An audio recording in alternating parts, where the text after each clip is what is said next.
Welcome, traveler. You've found your way to this quiet corner of the night, where stories whisper and shadows stretch.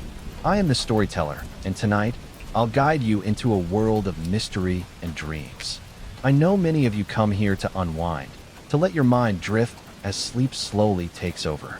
So before we begin, take a deep breath, and if you enjoy these stories, don't forget to like this video and subscribe. It helps keep the stories alive. Tell me, where are you watching from, and what time is it? I love knowing how far my voice reaches in the silence of the night. Now, settle in, close your eyes, and let the story begin. I always prided myself on my sense of direction.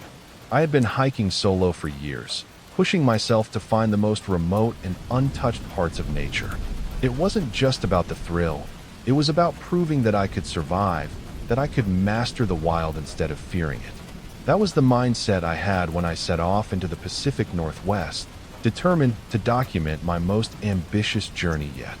The forest stretched endlessly before me, a towering maze of evergreens.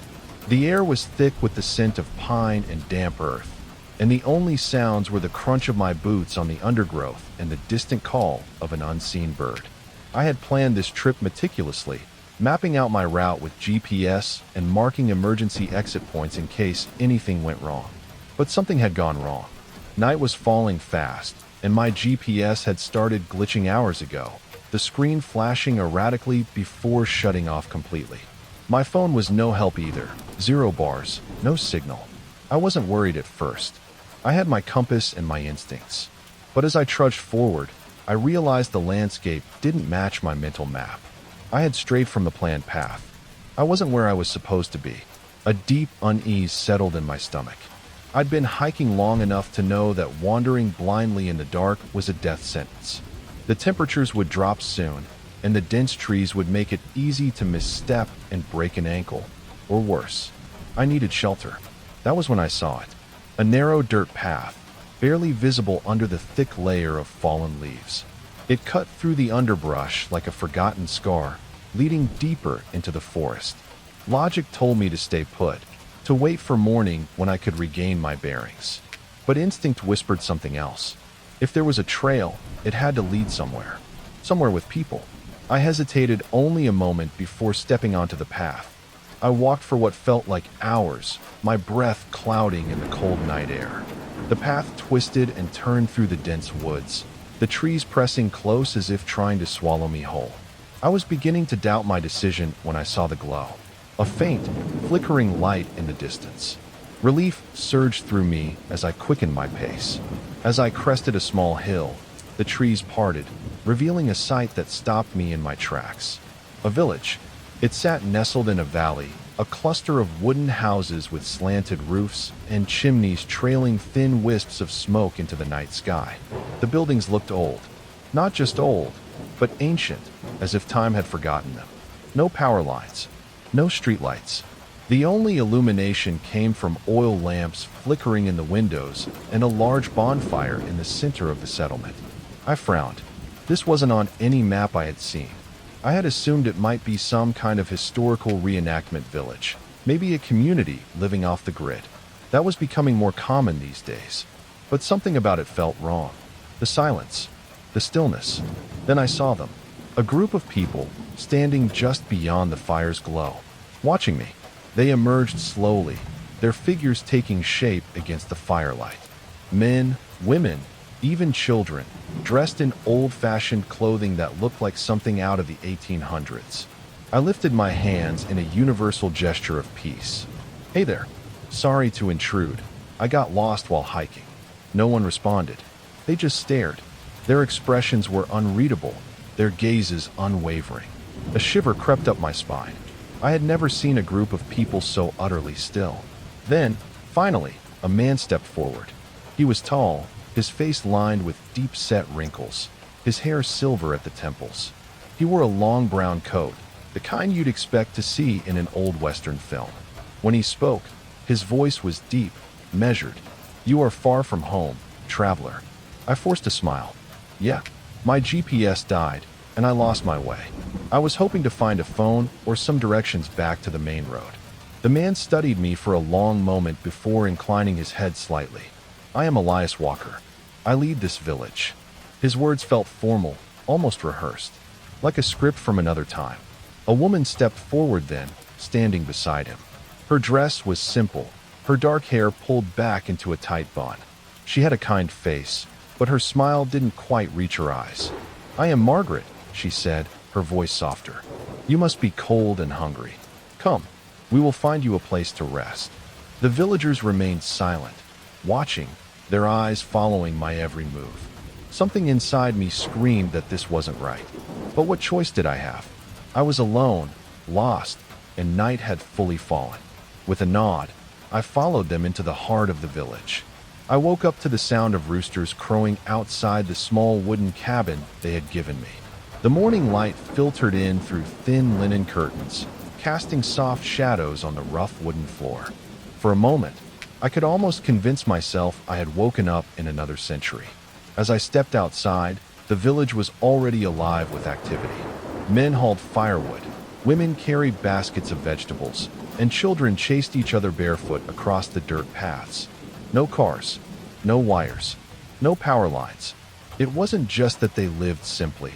It was as if modern life had never reached them. I tried striking up casual conversations as I wandered. "So, where's the nearest town?" I asked Elias, who was overseeing a group of men chopping wood.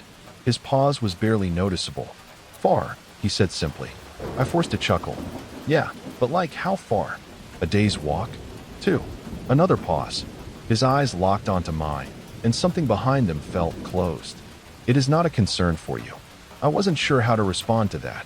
Later, when I mentioned my dead phone to Margaret, she tilted her head, confused. "A phone?" I held up my device, though the screen remained black. "Yeah, to call people." She studied it as if I had handed her a relic from a lost civilization. "I do not understand," she finally said, handing it back. Something in my gut twisted. I had expected them to be off-grid, maybe even Amish, but this was different. The strangest part was the children. They followed me everywhere. Silent, watching, smiling too widely.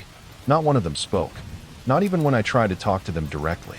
I couldn't shake the feeling that they were waiting for something. That night, they gave me a small guest cabin at the edge of the village. It was simple, a wooden bed, a wash basin, a flickering candle, and a holder on the wall. The window was latched shut, but I could hear the distant murmur of the village settling in for the night. I was just pulling off my boots when I heard a creak near the door. A shadow moved. Before I could react, a girl slipped inside, closing the door behind her. She was around my age, with long, dark hair and a dress that looked older than my grandparents'. Her eyes were sharp, darting around as if making sure no one else had seen her enter. "You don't belong here," she whispered. My heart pounded. "Who are you?" "Clara," she said quickly. "You need to leave before they decide." My skin prickled. "Decide what?" She shook her head. "I can't." I stepped toward her. "Are you in danger? Are they keeping you here?" Her face twisted with something between fear and frustration. "I can't say. But listen to me. Do not trust them. Don't eat their food. Don't stay another night." My mouth was dry. "I don't even know where I am." "I'll find a way to help you," she whispered. "But act normal. If they think you suspect anything." Footsteps outside. Clara's eyes went wide, and before I could say another word, she slipped out the door, vanishing into the night. I stood there, frozen, listening to the quiet village. Something was very, very wrong here. The next day, the strangeness only deepened. I noticed something unsettling as I walked through the village. There were no elderly people, not a single one. The adults all looked to be in their 30s or 40s, and the children were plentiful. But where were the old? The grandmothers and grandfathers? I also realized something else. I was never alone. Everywhere I went, someone followed. Not obviously, but always nearby. If I paused outside, someone found a reason to be working close. If I lingered too long by the forest's edge, someone called me back toward the village center. And then there was dinner. The entire village gathered in a large communal hall, a long wooden table stretching across the room. The meal was simple: stew, bread, roasted vegetables. It smelled good, and I was starving. I picked up my spoon, But before I took a bite, I glanced up. Every single villager was watching me. They weren't eating. They were just sitting, their hands folded, their eyes locked onto me. The hairs on the back of my neck rose. I forced a smile. Are we not supposed to start? Elias smiled. Go ahead. I hesitated. Clara's warning echoed in my head. Don't eat their food. Slowly, I lowered my spoon.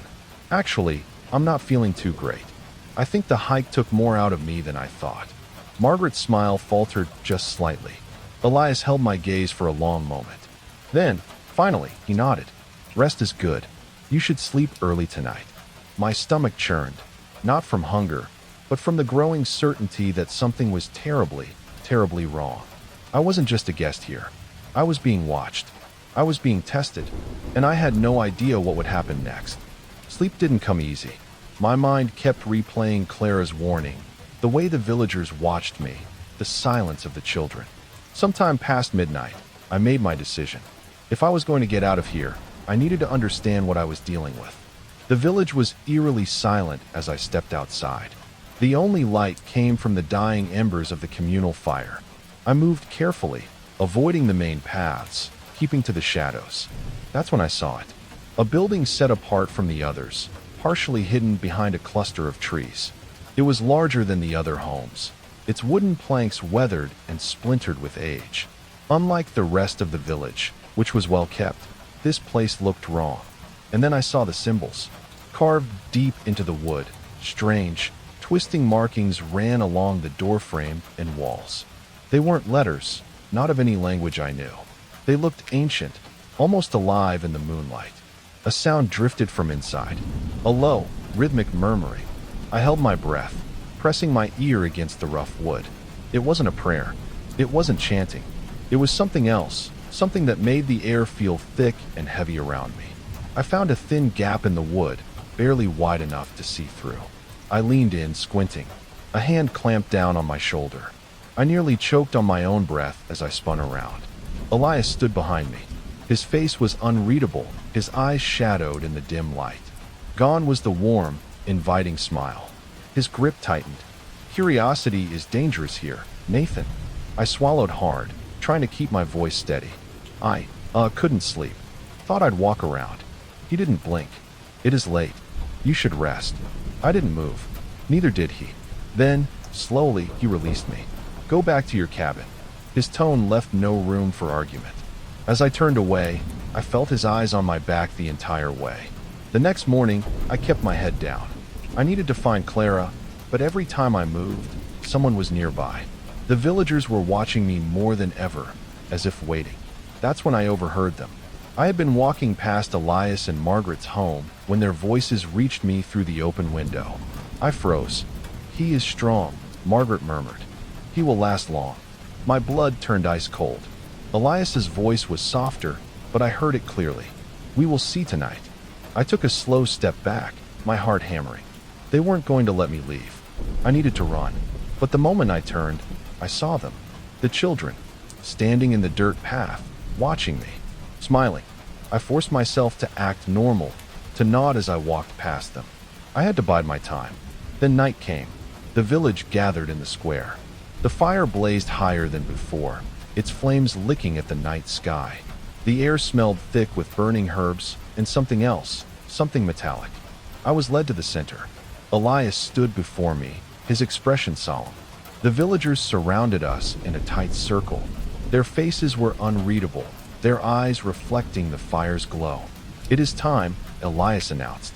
The villagers inhaled as one, their bodies shuddering. Then, all at once, they changed. Their eyes darkened, their pupils stretching wide, swallowing the whites. Their mouths curled back, revealing too many teeth, sharp and jagged. Their limbs twisted unnaturally, their movements too fast, too fluid. I took a step back. My pulse pounded in my ears. This wasn't human. The firelight cast their shadows long and distorted, stretching like clawed hands reaching for me. Then they lunged. I ran. I didn't think. I didn't look back. The forest was a blur of shadows and branches, my feet pounding against the dirt path as I sprinted into the dark. My breath came in ragged gasps, my lungs burning. Behind me, the villagers, No, the things that had been villagers gave chase. Their footsteps weren't normal. They didn't crash through the undergrowth like people should. Their movements were too smooth, too fast, their bodies slipping between the trees like shadows. And their sounds. Laughter. But not laughter like I had ever heard before. It was stretched, distorted, rippling through the night like something inhuman was trying to mimic human joy and failing. A high-pitched shriek cut through the air, closer now. They were gaining. Branches tore at my arms and face as I pushed myself harder, my mind screaming for a way out. My legs ached, but I didn't stop. I couldn't stop. I saw a movement in the trees beside me. Not ahead, beside me. They were keeping up. I veered sharply to the left, nearly tripping over an exposed root. The forest was endless, stretching in every direction. My heart pounded with one thought. I was never getting out. The final barrier. Then I felt it. A shift in the air. Up ahead, the trees thinned, but something was wrong. The space ahead felt heavier, like pushing against an invisible wall. I didn't hesitate. I barreled forward. The moment I crossed it, everything changed. The sounds behind me, screeches, footsteps, laughter, vanished. I stumbled, almost falling onto hard asphalt. A road. A real, paved road. Gasping, I turned back, expecting to see the village, the creatures, anything. But there was nothing. Only the forest. Dark. Still. Silent. No firelight. No wooden houses. No signs that the village had ever existed. My hands were shaking. I had been running for my life just seconds ago, and now, nothing. Had I imagined it? Had I lost my mind? No. The cuts on my arms, the ache in my legs, the ragged sound of my breath, those were real. I wasn't crazy. I had escaped. A low rumbling sound reached my ears, and before I could process what it was, headlights cut through the darkness. A truck slowed as it approached me, the tires crunching over gravel. The vehicle stopped, and the driver's door swung open. A man stepped out. His uniform caught the light, dark green with a badge on the chest. A park ranger. "Hey," he called out, stepping toward me. His brow furrowed. "You okay?" I opened my mouth, but no words came. He took a closer look at me, my torn clothes, my wild eyes.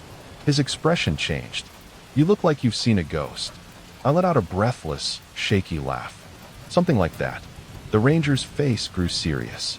"Where'd you come from?" I turned, glancing back at the empty forest.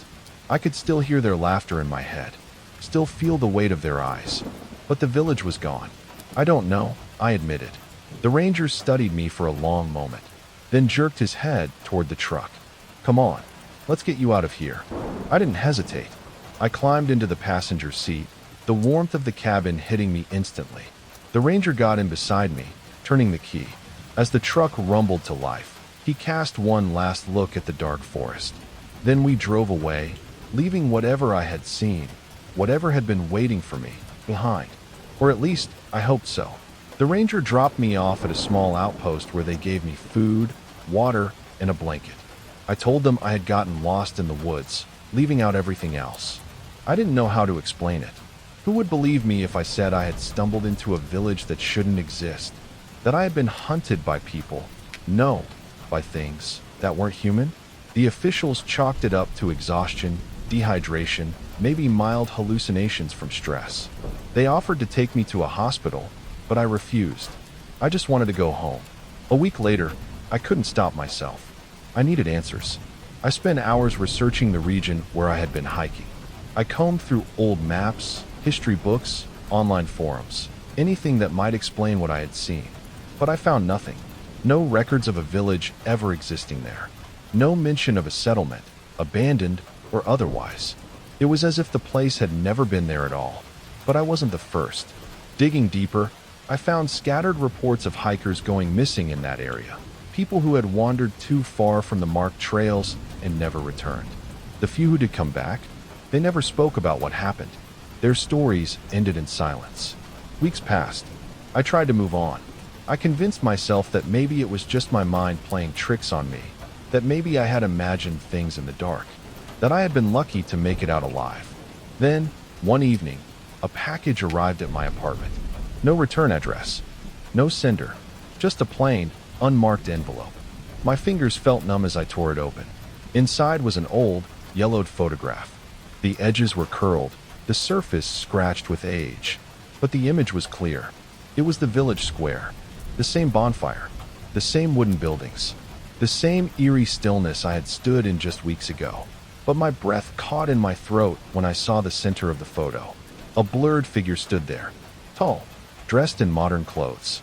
It looked exactly like me. My heart pounded as I flipped it over. Scrawled on the back, in elegant, looping handwriting, were 5 words.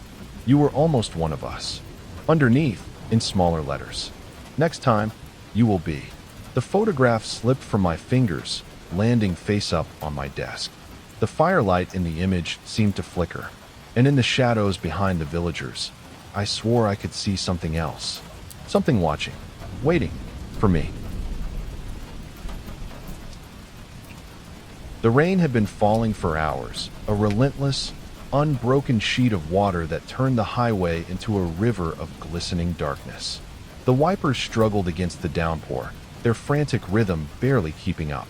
I gripped the steering wheel, my knuckles white, my eyes straining to see past the blurry headlights reflecting off the wet asphalt. I was exhausted. I'd been driving for over 12 hours, moving to a new state for a job I desperately needed. My old life was behind me, and I wanted it to stay that way. A fresh start, that was the plan. But at that moment, I just wanted a dry bed and a few hours of sleep. Lightning split the sky, illuminating the road ahead for a brief, blinding second. That's when I saw it. A massive tree branch lay across the highway, slick with rain, blocking both lanes. I barely had time to react. Shit, I gasped, slamming the brakes. The tires skidded. The car hydroplaned, sliding across the pavement. For a terrifying moment, I was sure I was going to spin out completely. But then, with a final shuddering lurch, the car came to a stop just inches from the fallen branch. My heartbeat thundered in my ears. I took a deep breath, trying to steady my shaking hands. The storm raged outside, wind howling as sheets of rain pounded against the windshield. I needed to move the branch or find another way around. I reached for the ignition and turned the key. Nothing. I tried again. The engine didn't even click. The battery was dead. No, I muttered, grabbing my phone. Maybe I could call for help. No signal. I stared at the screen in disbelief. I was stranded in the middle of nowhere, in a storm, with no working car and no way to call for help. My stomach clenched. I had to find shelter. That's when I saw it. A dim light flickering in the distance, beyond the trees. A house. It was barely visible through the sheets of rain, but it was there, glowing faintly like a dying ember. It was my only option. I grabbed my coat, pulled the hood over my head, and reached for the flashlight I kept in the glove compartment. Stepping out of the car, the cold rain hit me like ice. I trudged forward, leaving the highway behind, heading toward the house that waited in the darkness. The path leading to the house was a muddy mess, my boots sinking into the wet earth with every step. The rain had soaked through my jacket in minutes, the cold biting at my skin. My flashlight flickered as I trudged forward, my breath coming in short, strained gasps. When I finally reached the house, I hesitated. It was an old, 2-story farmhouse, the kind that had probably stood for over a century. The paint had long since peeled away in uneven patches, exposing the weather-worn wood beneath. The front porch sagged slightly, the wooden steps warped from years of rain and neglect. The house itself, though intact, looked like it had been forgotten by time. But the light was on. I climbed the steps, my shoes squelching with every step, and knocked. The sound was swallowed by the wind and rain. For a long moment, nothing happened. I was about to knock again when the door creaked open. An elderly woman stood there, her frame small but upright, wrapped in a thick knitted shawl. Deep lines etched her face, but her eyes were sharp, alert. She gave me a warm, grandmotherly smile. "Oh dear," she clucked, her voice smooth yet firm. "You're drenched to the bone. Come in, before you catch your death." I hesitated. I hadn't expected an answer, much less such immediate kindness. "Thank you," I said, stepping inside. The warmth hit me immediately. The house smelled faintly of cinnamon and wood polish, a stark contrast to the storm raging outside. The inside was cozy, too cozy. The furniture was pristine, the floors polished, the wallpaper free of dust or grime. It was the kind of house that looked lived in but not used. "George," the woman called over her shoulder. "We have a visitor." A moment later, a tall, lean man emerged from a side room. He had the slow, deliberate movements of someone who had nothing to rush for. His face was lined with age, his hair thin and gray. But his eyes were the kind that studied, watched. He didn't speak at first, only nodded at me. "This is my husband, George," the woman said. "And I'm Eleanor. You poor thing, caught in this dreadful storm." My car died," I said. "I don't have a signal and the road's blocked. I just needed somewhere to." "Well, of course you'll stay the night." Eleanor interrupted with a gentle wave of her hand, as if it had already been decided. "No one will be coming out in this weather. We have a guest room." I shifted uncomfortably. "I don't want to intrude." "Nonsense," she said, already bustling toward the kitchen. Sit. You need something warm." I sat on the edge of an armchair, my clothes leaving damp spots on the fabric. George remained standing. He didn't speak, just watched me with that same tight-lipped expression. Moments later, Eleanor returned with a cup of steaming tea. She handed it to me with a kind smile. "Drink up, dear," she urged. "You'll feel much better." I wrapped my hands around the cup. The warmth seeped into my fingers, but I hesitated before taking a sip. Something about this house, about them, felt off. George still hadn't spoken a word, and for a house so cozy, it felt eerily unused. Eleanor led me up the staircase, the old wooden steps creaking beneath our weight. The house was eerily silent except for the muffled sound of rain hammering against the roof. "You'll sleep well here," Eleanor said softly, guiding me down a narrow hallway. "No need to worry about anything tonight. You're safe with us." She smiled, but something about the way she said it made my stomach knot. As we walked past several closed doors, something caught my eye locks. Not on the inside, on the outside. Every door in the hallway had a metal latch and bolt affixed to the frame. Heavy-duty locks, the kind you'd use to keep something in. My steps faltered, my mind racing. Why would they need locks on the outside of the doors? Before I could dwell on it, we reached the guest room.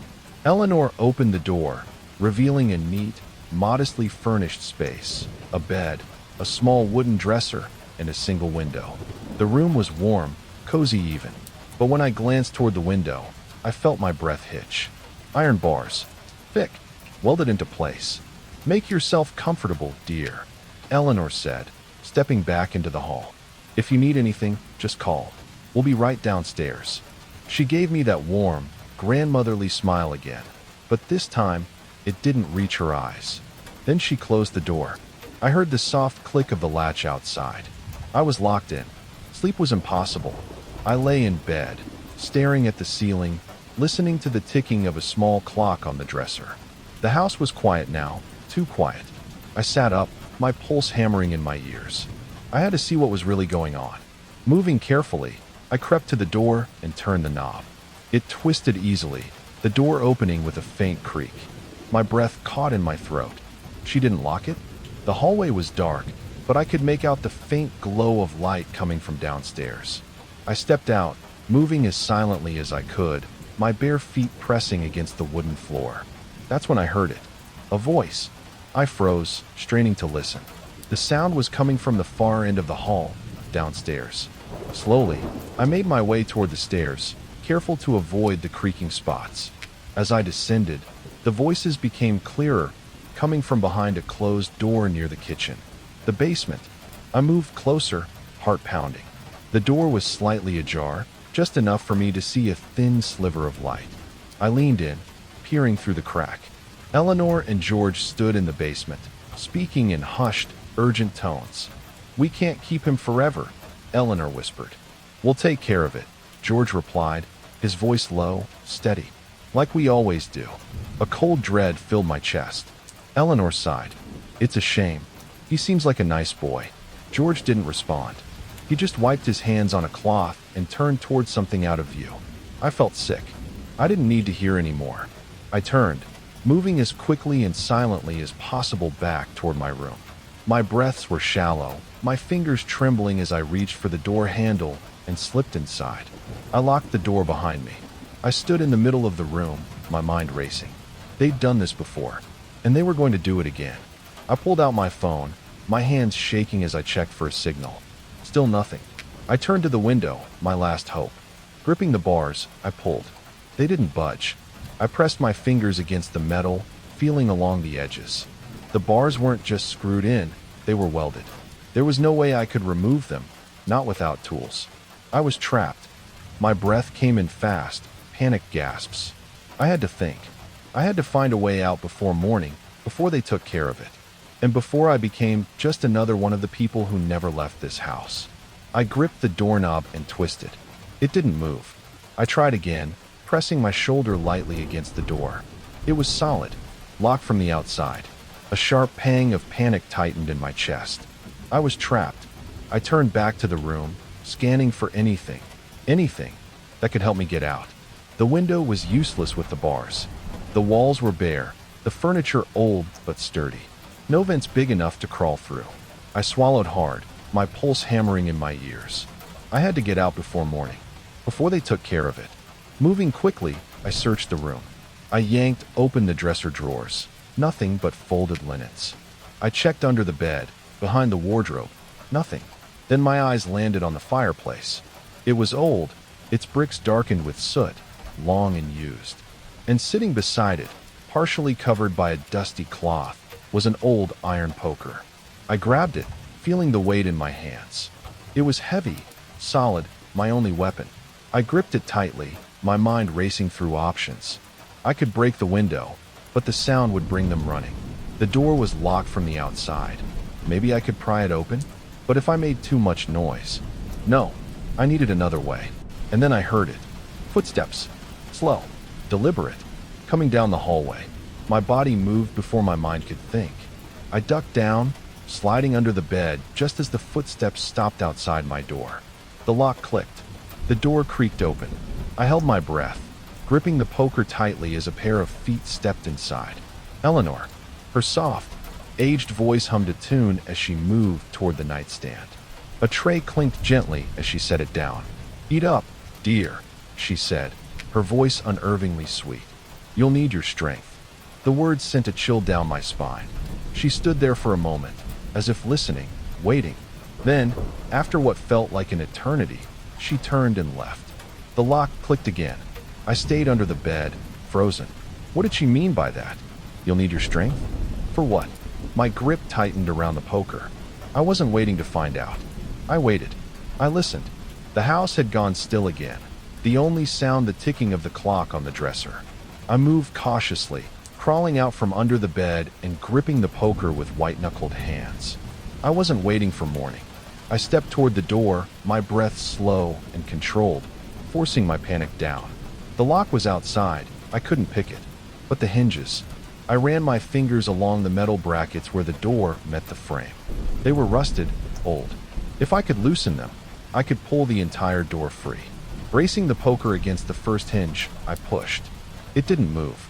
I gritted my teeth, applying slow, steady force. The metal groaned, then popped. The first hinge gave way. I hurried to the second one, repeating the process. The sound was louder this time, and I froze, listening. No footsteps. Finally, the last hinge snapped loose. Carefully, I pulled the door free, setting it aside as silently as I could. I was out. I stepped into the dark hallway, moving cautiously toward the staircase. Then I heard it. A sound from below. Not voices this time. A whimper. My stomach twisted. Someone else was here. I reached the first floor and turned toward the basement door. A single key hung on a nail beside it. My hands trembled as I grabbed it and slipped it into the lock. The door creaked open. The air that hit me was damp, stale, thick with something rotten. I covered my nose and stepped inside. Dim yellow light flickered from a single bulb overhead, casting long shadows against the concrete walls. The stairs groaned under my weight as I descended. And then I saw them. Cages, lining the walls. Inside them, figures lay crumpled, barely moving. Thin limbs, sunken faces, skin stretched over bone. People. A weak voice rasped from the closest cage. Run. My breath hitched. My body locked in place. This wasn't just about me. Eleanor and George weren't just killers. They were keeping people, and I was supposed to be next. I turned, heart slamming against my ribs, ready to bolt, and stopped dead. At the top of the stairs stood George, a butcher's knife in his hand. Behind him, Eleanor stepped forward, her kind, grandmotherly mask gone. Her face was blank, calm, cold. "You shouldn't have gone snooping, dear," she sighed. I gripped the poker tighter, every muscle tensed. I wasn't going down without a fight. George moved first. He lunged, the glint of the butcher's knife slicing through the dim light. I threw myself backward, barely dodging the blade as it whistled past my ribs. My back slammed into the wooden shelves lining the basement wall, dust and old tools crashing to the floor around me. I ran, up the stairs, 2 at a time, my legs burning. I could hear George right behind me, his boots thudding against the wood. I burst into the main room and grabbed the nearest thing I could, a brass lamp sitting on a side table. Without thinking, I yanked it down, shattering it against the floor. The room plunged into darkness. A furious curse erupted behind me as George stumbled, the broken pieces crunching beneath his feet. I ran blindly, my hands outstretched, fumbling for the back door. My fingers found the knob. I twisted, locked. A shuffling sound behind me. George was coming. Desperate, I threw my weight against the door. Once, twice. On the third hit, the wood splintered, and I tumbled outside into the storm. The rain was coming down hard, sheets of water hammering against my skin. The wind howled through the trees, branches whipping wildly. I stumbled forward, slipping on the mud, my vision blurred by the downpour. Behind me, the door creaked open. "You can't run forever," Eleanor's voice called out, sickly sweet. "No one escapes, dear," George added. His voice was calm, steady, like he knew how this would end. I forced myself forward, legs aching as I pushed deeper into the woods. The storm masked my footsteps, but it also masked theirs. I had no idea where they were. I dropped behind a fallen tree, my chest heaving. My fingers tightened around the fireplace poker. I'd almost forgotten I was still holding it. Lightning flashed, illuminating the trees in a ghostly glow. And for a split second, I saw them, standing at the edge of the clearing, peering into the dark. Searching, hunting. I barely had time to react before George moved. He charged, knife raised. I acted on instinct. My fingers scraped against the wet earth, scooping up a handful of mud. As he lunged, I flung it straight into his eyes. George let out a strangled curse, reeling back, clawing at his face. I didn't hesitate. I grabbed the nearest rock, smooth, heavy, and swung it with every ounce of strength I had. The crack was sickening. George crumpled to the ground, the knife slipping from his grip. He twitched once, then went still. For one terrifying moment, I thought he might get back up. Then, a shriek of pure rage split the night. Eleanor. She came at me like a wild animal, her frail frame belying terrifying speed. A glint of silver flashed in her hand, a scalpel. I barely managed to twist away as the blade swiped across my arm, searing pain following in its wake. She was fast, but she was old. I kicked out, my boot connecting with her chest. She went down, collapsing into the mud with a furious wail. I didn't wait for her to get up. I ran, through the rain, through the trees, through the darkness. I ran for my life. I don't remember how long I ran. The storm blurred the world into a chaotic mess of trees and shadows, my feet slipping over the wet ground. My lungs burned, my body screamed for rest, but I didn't stop, not until I saw the road. A single stretch of asphalt cutting through the woods. I stumbled onto it, barely able to keep myself upright. Headlights appeared in the distance, glowing through the downpour. A truck. Desperation took over. I waved my arms, screaming, praying they would stop. The truck screeched to a halt, the driver's door swinging open. A man in his 40s, flannel shirt and worn-out jeans, stepped out, his eyes wide as he took in my mud-covered, bleeding form. "Jesus Christ, son, what the hell happened to you?" I couldn't even answer. My body gave out. The last thing I remember was him catching me before I hit the ground. When I woke up, I was in a hospital bed, my arm bandaged and 4 in my wrist. A police officer stood at the foot of my bed, notebook in hand. "They found the house," he said, flipping through his notes.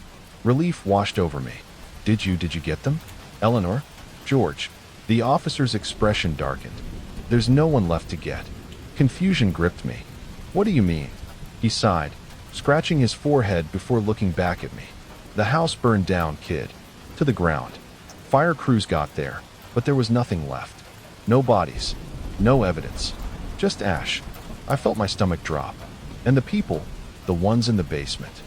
I pressed, my voice barely above a whisper. The officer shook his head. "No sign of them. No bones. No remains."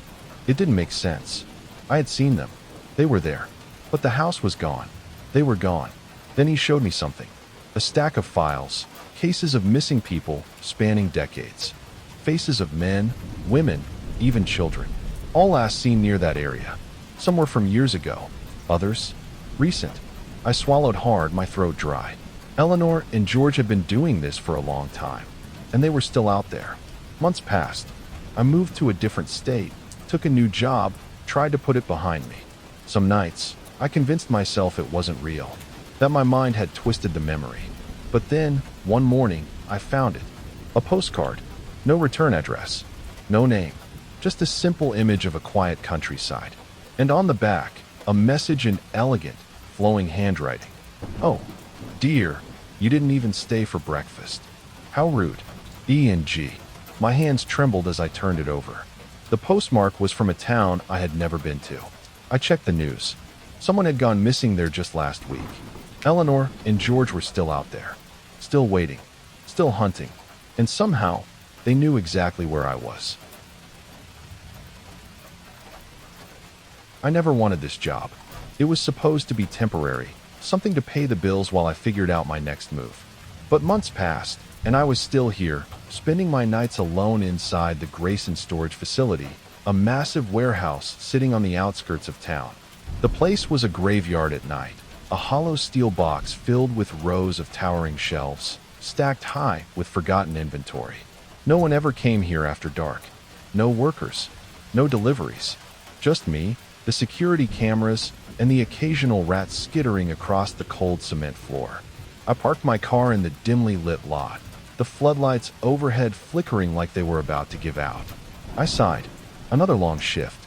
I adjusted my uniform, grabbed my coffee from the cup holder, and made my way to the security office, the weight of routine pressing down on me. Inside, the security office was as bland as ever, four monitors displaying grainy black and white footage from different corners of the warehouse, a metal desk covered in paperwork, and an old filing cabinet that hadn't been opened in years.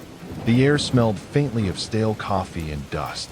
I logged into the system, the screen flashing a dull blue before pulling up the security logs. Nothing unusual. Motion detectors were all green. Just another quiet night. I poured myself a cup of coffee, took a seat, and leaned back in my chair. From here, I had a clear view of all the cameras. The warehouse was just as empty as I expected. Long aisles of metal shelves stretching into the darkness, crates stacked neatly in their designated zones, and not a single sign of movement. This job was easy. Boring, but easy. I scrolled through the cameras out of habit, half listening to the faint hum of machinery in the distance. Probably some old refrigeration unit, keeping stored goods from spoiling. The only real noise came from the occasional rustling in the walls. Rats. I took another sip of coffee and sighed. Another night of nothing. Or so I thought. I was about to turn away when something flickered on camera 3. A shadow. I leaned forward, my fingers tightening around the armrest. The screen showed Section D, a far-off corner of the warehouse where the oldest inventory was kept. No one ever went there, and more importantly, it was supposed to be locked. I watched for a few seconds, heart thudding in my chest. Maybe it was just a trick of the light. The cameras weren't the best, and I'd seen plenty of false alarms before. But as I reached for the keyboard to rewind the footage, something moved again. This time, unmistakably. A figure. A shadow slipping between the shelves. My stomach tightened. Trespassers weren't common, but it happened. Homeless people looking for shelter. Teenagers breaking in for a dare. Or worse, thieves. I reached for my flashlight and batten, my pulse quickening. If someone was inside, it was my job to check it out. I grabbed my radio, holding it up to my mouth. This is Ethan. Possible trespasser in Section D. Gonna check it out. No response. Not that I expected one. I was the only guard on duty tonight. Taking a deep breath, I stepped out of the security office and into the cold, cavernous darkness of the warehouse. The warehouse was dead silent as I stepped into Section D. I gripped my flashlight tighter, its dim beam cutting through the darkness, illuminating towering shelves stacked with forgotten inventory. The air here felt different, colder. Not just the usual warehouse chill, but something deeper, more unnatural, like the warmth had been sucked out of the place. I checked the doors first. Still locked. No signs of forced entry. I moved between the aisles, sweeping my flashlight from side to side. Nothing. Just crates and metal shelves coated in dust. No footprints. No broken locks. No signs of anyone. Maybe it was just my imagination. Maybe the security cameras glitched. Then, the overhead lights flickered. I stopped mid-step. The entire row of fluorescent bulbs above me buzzed violently, flashing in rapid, erratic bursts before stabilizing again. I let out a slow breath. Faulty wiring, I muttered to myself. But my gut told me otherwise. I took one last sweep behind the crates, my own shadow stretching unnaturally against the walls as I moved. Nothing. Just empty space. I turned to head back, and then my walkie-talkie crackled to life. At first, it was just static. A low, distorted hiss, like someone breathing too close to the mic. I frowned, raising the walkie-talkie to my mouth. This is Ethan. Who's on the channel? More static. I took a few steps forward, listening. Then, a whisper. A voice, faint and unnatural, seeping through the static. You shouldn't be here. I froze. My blood ran ice cold as I spun around, my flashlight darting across the aisles. Nothing. No movement. No shadows shifting. No signs of anyone. I gritted my teeth and pressed the walkie again. Who is this? Silence. I glanced over my shoulder, my pulse hammering against my ribs. I wasn't alone. Something was here. I backed away slowly, flashlight shaking in my grip, and made my way out of Section D, never turning my back on the darkness. By the time I got back to the security office, my hands were trembling. I locked the door behind me and collapsed into my chair, breathing hard. What the hell was that? My first instinct was to check the camera footage. If someone was in Section D, the cameras would have caught it. I rewound the feed to 5 minutes ago and hit play. The black and white footage showed me stepping into Section D, sweeping my flashlight across the shelves. The lights flickered exactly how I remembered. I watched myself check behind crates, moving cautiously through the aisles. But then, my breath caught in my throat. There was something behind me. A tall, shadowy figure stood just outside my flashlight's reach. It didn't move like a person. It twitched, its limbs jerking unnaturally, glitching in and out of frame, like a corrupted video file. 1 second it was there, the next gone. But the worst part? I never saw it. I had walked right past it, completely unaware. I swallowed hard, my hands clammy against the keyboard. Something had been watching me, standing just inches away in the darkness. And I never even knew. A sudden crash echoed through the warehouse. I jolted upright, nearly knocking over my coffee. The sound came from Section B. My gut twisted. That was on the other side of the building. No wind, no workers. Nothing should have made a noise that loud. Gripping my flashlight and batten, I pushed out of the security office, my footsteps echoing across the cold concrete floor. As I approached Section B, my breath caught in my throat. Several storage crates had toppled over, scattered across the aisle like they had been shoved by something. I took a cautious step forward, scanning for any movement. The warehouse was silent. Too silent. I crouched down, inspecting the crates. No sign of impact. No reason for them to have fallen on their own. Then, my flashlight flickered. A soft, rhythmic breathing filled the air. Right behind me, I whipped around, heart hammering in my chest. Nothing. Just empty space and the rows of towering shelves stretching into darkness. But I wasn't alone. I could feel it. I swallowed hard, gripping my baton tighter, and backed away. My only thought now was to get back to the security office, where the cameras could show me what I couldn't see. I slammed the door shut behind me and locked it, chest heaving. I turned to the monitors, flipping through the feeds in a panic. Something was in here with me. I just needed to see it. I switched to camera 4, the one showing the hallway right outside the security office. My stomach dropped. The figure was there. Tall. Wrong. Its body was jittering, glitching in and out of focus, its limbs at impossible angles. It stood just outside the door. I felt my pulse in my throat. Slowly, I turned to face the door. Nothing. The hallway was empty. I looked back at the screen. The figure was still there, but my eyes saw nothing. I staggered back, knocking my chair over. The thing on the screen was standing in a place that should be visible, right in front of me. I was looking directly at it, and I couldn't see it. A deep, primal terror settled into my bones. This wasn't a trespasser. This wasn't something human. I fumbled for my keys, my hands shaking. I needed to get out. I ran to the main exit, heart pounding. I had unlocked this door when I started my shift. It should be open. It wasn't. I yanked the handle. Nothing. I twisted the lock. It didn't budge. I pulled harder, putting my full weight into it. The door refused to move. I turned and sprinted to the emergency exit. If I triggered the alarm, maybe I could break through. I shoved against the bar. No sound. No alarm. Nothing. It was like the warehouse itself had sealed me inside. My breathing turned shallow. This wasn't just an old building with bad wiring. Something wanted me here, and it wasn't going to let me leave. I stumbled back to my desk, sweat slick on my skin, my breath shallow. The doors wouldn't open. The alarms wouldn't sound. I was trapped.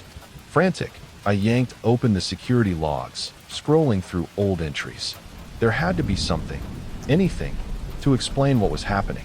I skimmed through months of reports. Nothing but routine check-ins, minor maintenance issues.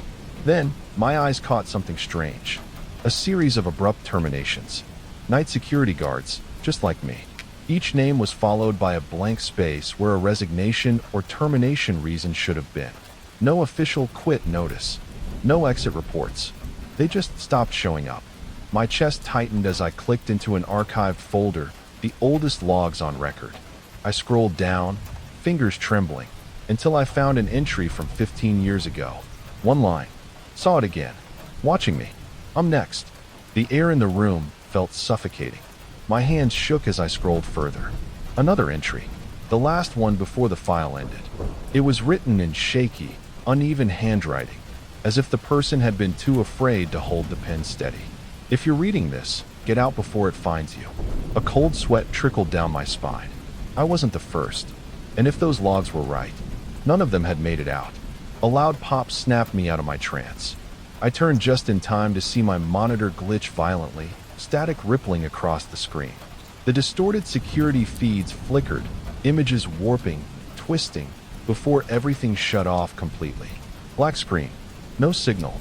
I swallowed hard, my body frozen with dread. Then, from the corner of my eye, I noticed something. A shadow, barely visible through the small glass window of the security room door. It was standing right outside. I stiffened. My heartbeat pounded in my ears as I forced myself to look directly at it. The figure was taller than any person should be, its frame too thin, its head slightly tilted, its posture unnatural, wrong. And its face. No, not a face. Just a shifting, contorted mass, like it was trying to imitate a human, but failing. My breath hitched in my throat. It was watching me. The figure tilted its head further, as if studying me. Then, it slowly raised a hand. Fingers, unnaturally long, thin, and jagged, pressed against the glass. A low, unnatural sound filled the air. Not quite a growl. Not quite static. Something between them. My stomach twisted as I instinctively backed away, heart hammering. Then, the lights cut out. Total darkness. The only sound was my own ragged breathing, and the faint, slow creak of the door handle turning. I didn't wait to see what happened next. I ran.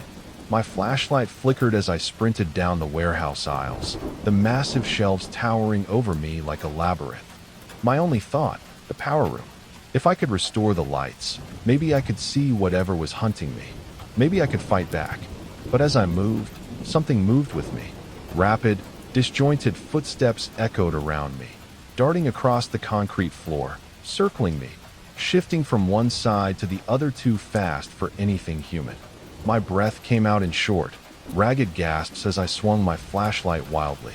Nothing. Then, the whispers started. At first, they were faint. A low murmur, like a conversation happening just out of earshot. Then, I recognized the voices. My voice, repeating my own thoughts back at me. He's scared. He's running. He won't make it. He's going to die here. I clenched my teeth, shaking my head. It wasn't real. It couldn't be real. I pushed forward, every step feeling heavier, like the warehouse itself was suffocating me. The power room was just ahead. I just had to reach it. I slammed into the power room door, yanking it open and stumbling inside. The tiny room was lined with old circuit breakers, the walls rusted from years of neglect. I fumbled for the main switch, my fingers slipping with sweat. Come on, come on. I flipped the breaker. The lights flickered back on, and that's when I saw them. Dozens of shadowy figures now stood in the aisles, watching me. They filled the warehouse in every direction, some standing perfectly still, others twitching unnaturally. Some had distorted faces, warped as if melting, while others had no faces at all. My stomach churned. My knees almost buckled. How long had they been there? Had they been standing in the darkness with me this whole time? Had they always been watching?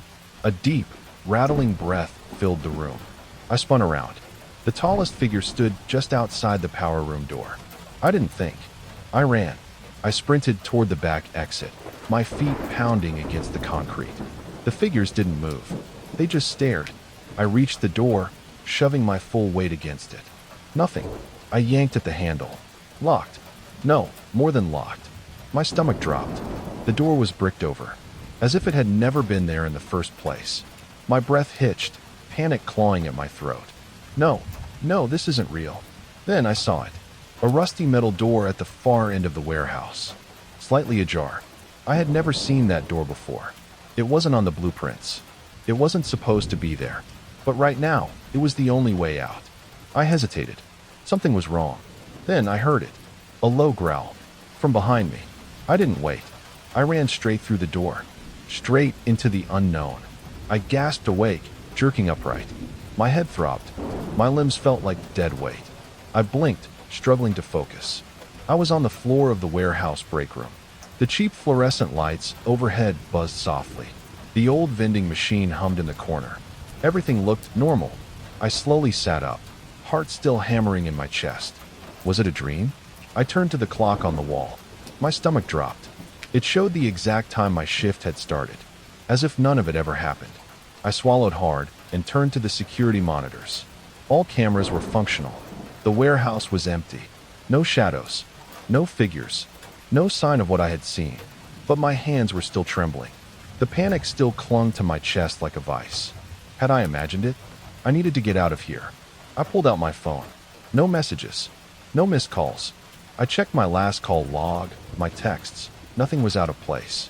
I stood, still feeling lightheaded, and cautiously walked to the warehouse doors.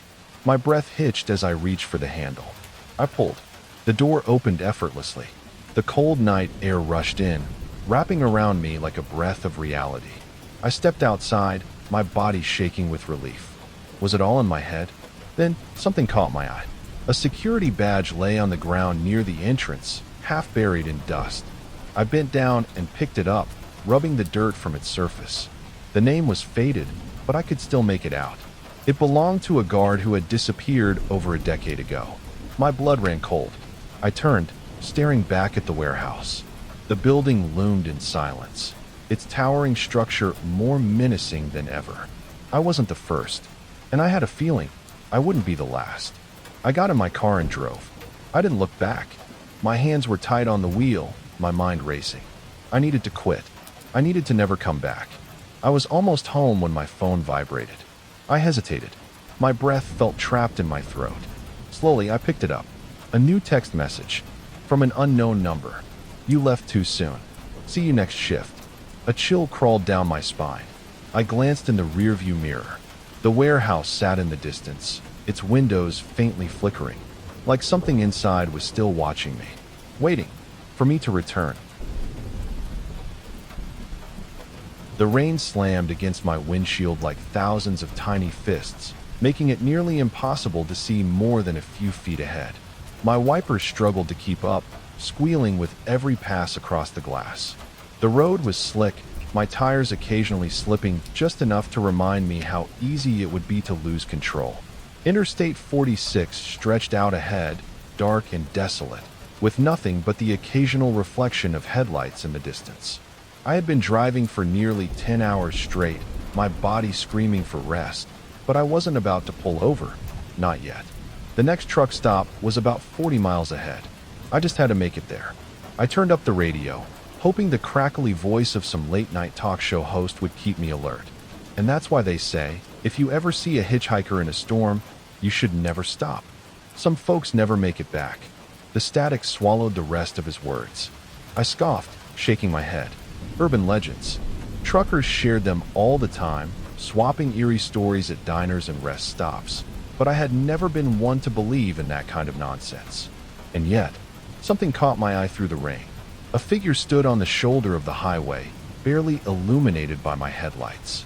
At first, I thought my tired eyes were playing tricks on me. Who in their right mind would be out here, in this weather, in the middle of nowhere? But there he was, standing still, one arm raised in a silent request for a ride. He was tall and thin, dressed in what looked like an old-fashioned coat, dark and long, almost blending into the night. His posture was eerily stiff, his face hidden beneath the shadow of a wide-brimmed hat. And the strangest part? Despite the relentless rain, he was completely dry. Every instinct told me to keep driving. I even tightened my grip on the wheel, forcing my foot down a little harder on the gas. But just as I was about to pass him, something in my chest twisted. A strange pull, like an invisible hand had grabbed hold of my gut and yanked. Before I even fully understood what I was doing, I slowed the truck and pulled over. The second I came to a stop, I felt it. A deep, gnawing unease curling in my stomach. Then, in the time it took me to blink, the man was suddenly there, right at my passenger door. I hadn't even seen him move. I swallowed hard, my fingers flexing on the steering wheel as I reached for the lock. The door clicked open. The man climbed in without a word. "Thanks," he said, his voice smooth but empty, like a hollow echo. "Name's Daniel Blackwood." He smiled, but his eyes, they were cold, unblinking, and something deep inside me whispered that I had just made a terrible mistake. The rain hadn't let up. If anything, it had grown heavier, hammering against the roof of my truck like impatient fingers drumming on a table. The wipers swished rhythmically, the only real sound in the suffocating silence inside the cab. Daniel Blackwood sat rigidly in the passenger seat, barely moving. His hands rested in his lap, fingers interlocked in a way that seemed too deliberate. He didn't fidget, didn't adjust his posture, didn't even react to the occasional jolt of the truck hitting a rough patch of road. He was just still. I kept my eyes on the highway, gripping the wheel a little tighter than necessary. "You heading far?" I asked, hoping to break the silence. Daniel turned his head slightly, his eyes drifting toward me. Not a full movement, just enough to let me know he was listening. He had a strange way of looking at me, like he was seeing something deeper than just my face. "This road," he murmured, his voice as smooth and empty as before, "is older than you think." I frowned. That wasn't exactly an answer. I let out a forced chuckle. "Yeah, well, most of these highways have been around forever." Daniel didn't laugh. He turned his gaze back to the windshield, staring out into the dark, rain-drenched void ahead. "I've been here before," he continued after a long pause. "Many times." A chill crawled up my spine, but I shook it off. "You travel this route often?" I asked. "No," he said. That was it. Just no.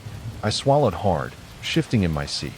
I had picked up my fair share of hitchhikers before, some talkative, some quiet, but something about Daniel's presence made the air feel heavier.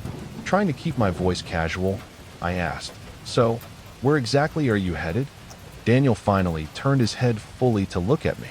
His lips curved into that same empty smile from earlier, but his eyes remained cold. Wherever you're going. A sharp, uneasy feeling twisted in my gut. Right? I muttered, turning my attention back to the road. I told myself I was overthinking it. Maybe he was just weird. Maybe he was just one of those guys who enjoyed messing with people. But then I noticed something. The highway, something about it felt off. I had driven this stretch countless times. I knew where the gas stations were, the rest stops, even the worn-out billboards advertising fast food places miles ahead. But now, there was nothing. No signs, no exits, just the road, stretching endlessly into the dark. I glanced at the GPS screen on my dashboard. It was blank. No map, no location, just a gray screen with a small, blinking cursor in the center. My stomach clenched. That didn't make sense. Even if the signal was weak, the GPS should at least register the road. But according to the screen, this highway didn't even exist. I let out a shaky breath, forcing myself to stay calm. Maybe the storm had messed with the signal. Maybe I had just zoned out and missed a landmark or two. Or maybe, Lucas, Daniel said suddenly. My breath caught in my throat. I hadn't told him my name.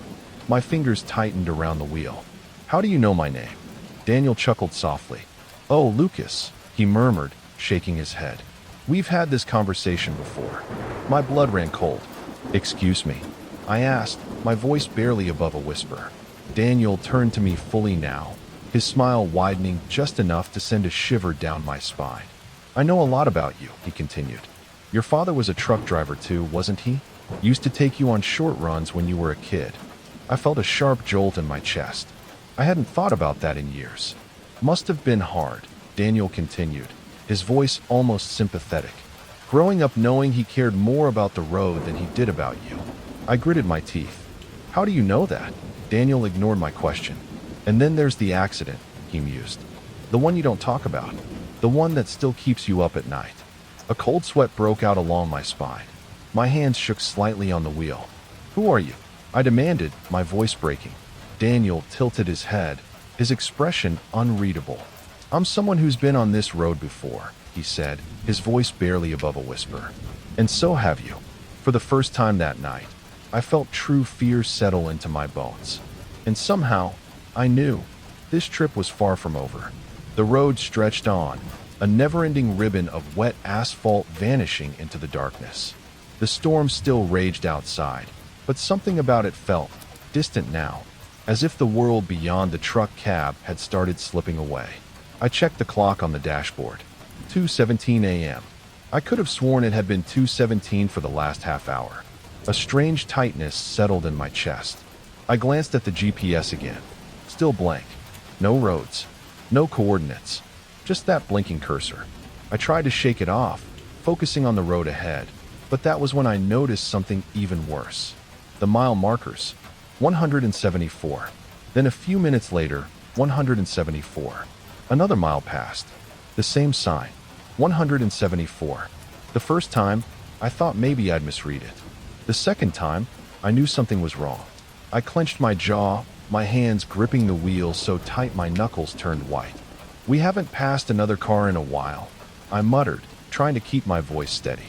Daniel, still eerily still in the passenger seat, gave a slow nod. No, he said. We haven't. Something about the way he said it made my stomach turn. I reached for my phone, my thumb hovering over the screen. No signal, not even a single bar. The radio was nothing but static. Every station, just white noise, hissing like a dying breath. My breath quickened. This wasn't possible. This wasn't normal. I swallowed hard and risked a glance at Daniel. He was watching me, not moving, not blinking, just watching. I turned back to the road, my pulse thudding in my ears. Then, in the dim glow of the dashboard, I saw something. Something was wrong with him. His features, just slightly, weren't the same as before. It wasn't anything dramatic, not at first. The lines of his face seemed blurred. His skin was smoother in places, too smooth, like the texture had been erased. His fingers, still interlocked in his lap, seemed longer than before, too long, like they had stretched. My heart slammed against my ribs. I flicked my eyes to the rearview mirror, and that's when I knew. Daniel wasn't there. I mean, he was sitting right beside me. I could see him in my peripheral vision. I could feel his presence in the cab. But in the mirror? Nothing. The passenger seat was empty. A cold, paralyzing dread spread through me. Then, breaking the silence, Daniel laughed. It was soft, just a quiet chuckle at first, but it didn't stop. It grew, rolling through the cab, something thick and guttural underneath it, like a second voice hiding beneath his own. I gripped the wheel so tight my fingers ached. "Something funny?" I asked, trying to keep my voice even. Daniel tilted his head. His smile stretched just a little too wide. "You're just now noticing," he said. A fresh wave of unease washed over me. "Noticing what?" I forced myself to ask. Daniel turned his gaze to the windshield. I followed his eyes, and my stomach dropped. The trees, they weren't right. The dense forest that had lined the highway had changed. Before, they had been just ordinary trees, dark, tall, swaying in the wind. But now they were black silhouettes, not just darkened by the night, but completely void of color, of texture, of life, as if they were mere shadows of something that had once existed. And the road, it no longer had endings. My headlights stretched forward, illuminating nothing but endless pavement. No intersections, no turns, just a single, infinite stretch of road vanishing into the dark. This wasn't real. This wasn't possible. A pit formed in my stomach. And then Daniel spoke again. His voice was lower now, deeper, more certain than before. "You've been driving in circles, Lucas," he said, his tone eerily patient, like he was explaining something to a child. "This road doesn't go anywhere." I turned to look at him, my breath caught in my throat. Daniel's empty eyes locked onto mine. It never did. My pulse pounded in my ears, drowning out the sound of the rain hammering against the windshield. The road ahead stretched on, endless, featureless, leading to nowhere. The trees, if they could even be called that anymore, stood like blackened specters against the storm, their shapes twisting unnaturally in the wind. I had to get out. I had to. My hands were slick with sweat as I jerked the wheel to the right, aiming for the shoulder. But the second I turned, nothing happened. The truck didn't swerve, didn't even shift. I gritted my teeth and yanked the wheel harder, but it was like the tires weren't even touching the ground anymore, like I was steering a ghost of a vehicle that wasn't bound by physics. My heart slammed against my ribs as I reached for the brakes. I stomped down, hard. The pedal hit the floor with a dull, useless thud. The truck didn't slow. The RPMs dropped. The engine groaned in protest. But we kept moving forward, unstoppable, like the road itself refused to let me go. Panic flooded my veins. "This isn't real," I whispered. "This isn't real." A voice beside me, soft, almost gentle. "Oh, but it is." I turned my head, and my blood turned to ice. Daniel wasn't Daniel anymore. His face had changed. His features had stretched, distorted, his skin now smooth and waxy, as if his bones had melted beneath the surface. His grin was impossibly wide, stretching beyond the limits of his face, exposing too many teeth, sharp, jagged, and raw. And his eyes, they were gone. In their place were two gaping voids, blacker than the night outside, so deep they seemed to swallow the light from the dashboard. He leaned in closer, his voice nothing more than a whisper of wind through an open grave. "You picked me up." His breath was ice against my skin. "That means you chose this." A primal terror exploded inside me. I couldn't breathe, couldn't think. I did the only thing I could. I jumped. My fingers found the door handle, wrenching it open as the wind screamed against the cab. And then I threw myself into the dark. For a split second, I felt weightless. Then the world slammed into me. A blinding explosion of pain, my shoulder cracking against the pavement, my ribs folding under the force of the impact. I hit the ground and rolled, the cold asphalt shredding my skin, the wind knocked from my lungs. The last thing I saw before darkness swallowed me whole. The truck, still moving, still driving down the endless road, with Daniel still sitting inside. And as my vision blurred, I swore I heard him laughing. Then everything went black. A sharp, pounding pain brought me back. I sucked in a breath, my ribs aching with every movement. My body felt bruised, battered, as if I'd been hit by a freight train. My fingers twitched against something solid, something familiar. Steering wheel. My eyes snapped open. I was sitting in my truck, parked, engine off. A bright fluorescent glow poured through the windshield, casting long shadows inside the cab. My gaze darted around, my breathing ragged. A gas station. A normal, ordinary gas station. The endless road, the blackened trees, the storm, they were all gone. Instead, the world was still. A few cars were parked nearby, their owners wandering toward the convenience store. The night was silent. I swallowed hard. Had it all been a nightmare? I pressed a shaky hand to my forehead, my skin damp with cold sweat. Every muscle in my body screamed in protest, but I forced myself to move. I turned, my pulse hammering as I scanned the cab. Daniel was gone. The passenger seat was empty. There was no sign of him. No footprints on the floor, no damp spots where he had sat. Nothing. I let out a slow, unsteady breath. Maybe, just maybe, I had fallen asleep at the wheel. Maybe exhaustion had played tricks on my mind. Maybe that was all it was. But then my eyes drifted to the dashboard camera, and the dread returned. With shaking fingers, I reached for the camera's screen, pressing play. The footage showed the road, stretching into the night. The storm had been real, that much was clear. Rain hammered against the windshield, lightning flashing in the distance. Then I saw myself, sitting behind the wheel, driving, alone. I felt my throat tighten. I scrubbed through the footage, fast-forwarding past miles of highway, past minutes, hours of me staring ahead, gripping the wheel. But there was no one else in the truck. No Daniel. No passenger at all. I sat frozen, my body locked in place. But I remembered him. I remembered his voice, his eyes, his smile. I knew I hadn't imagined it. I forced my eyes back to the screen, my thumb hovering over the button to turn it off. Then, the last frame changed. A single still image. Not the road. Not the truck. Not me. Daniel, standing just behind the driver's seat, grinning. My breath caught in my throat. The image was grainy, the shadows deep, but there was no mistaking that face. That impossible, stretching grin. His eyes, those empty, black pits, were staring directly at the camera, like he knew I would see him. I slammed my fist against the screen, the image disappearing into blackness. My heart felt like it was going to burst out of my chest. This wasn't over. I needed to get out of there. I turned the key in the ignition, the engine roaring to life. My hands were shaking as I pulled away from the gas station, the bright lights fading into the rearview mirror. Mile after mile passed. I gripped the wheel, refusing to look anywhere but the road ahead. But something felt wrong. A heavy, suffocating presence settled in the air around me, pressing against my skin like unseen hands. My fingers tightened. I couldn't ignore it anymore.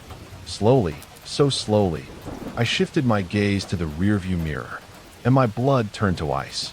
Daniel was sitting in the back seat, smiling. The world tilted. The edges of my vision blurred, my breath shuddering as I locked eyes with his reflection. And then, the screen cuts to black. The first thing I noticed was the silence. I had been hiking through Black Hollow National Forest for nearly 2 hours, and it felt wrong. I should have heard birds chirping, leaves rustling, maybe the distant sound of a squirrel scurrying up a tree. But there was nothing, just the crunch of my boots against the dirt trail and the rhythmic sound of my own breathing.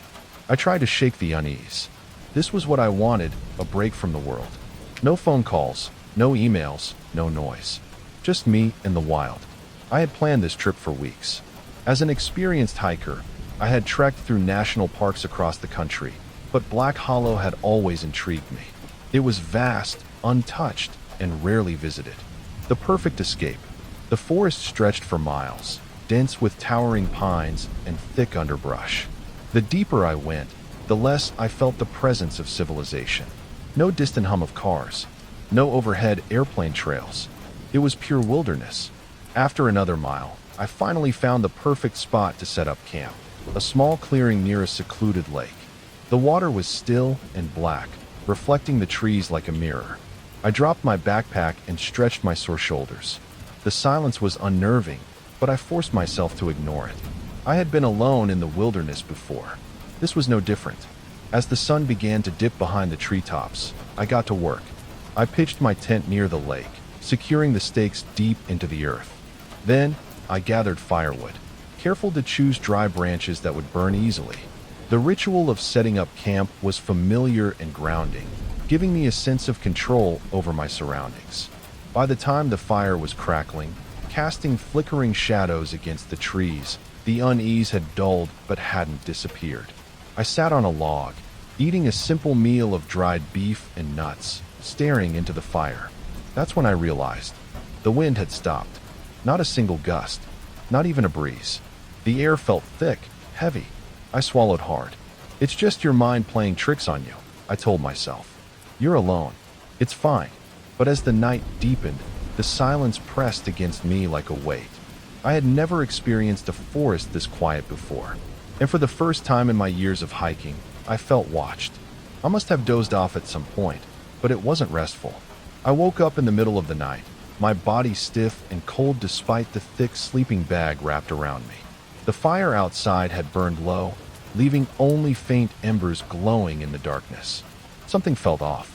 I didn't hear anything, not the usual rustling of leaves, not the distant hoot of an owl, just the same suffocating silence that had followed me since I arrived.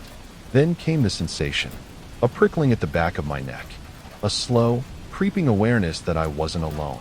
I held my breath, straining to listen, but there was nothing. No footsteps, no movement. And yet, every nerve in my body screamed that something was watching me. I told myself it was paranoia, that my mind was playing tricks on me, that I had spent too much time alone in the dark.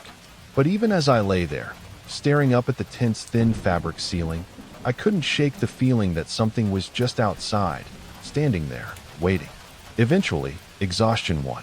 My eyelids grew heavy, and before I knew it, sleep pulled me under. The morning light didn't bring the comfort I expected. I unzipped my tent, stepping out into the cool air, stretching the stiffness from my limbs.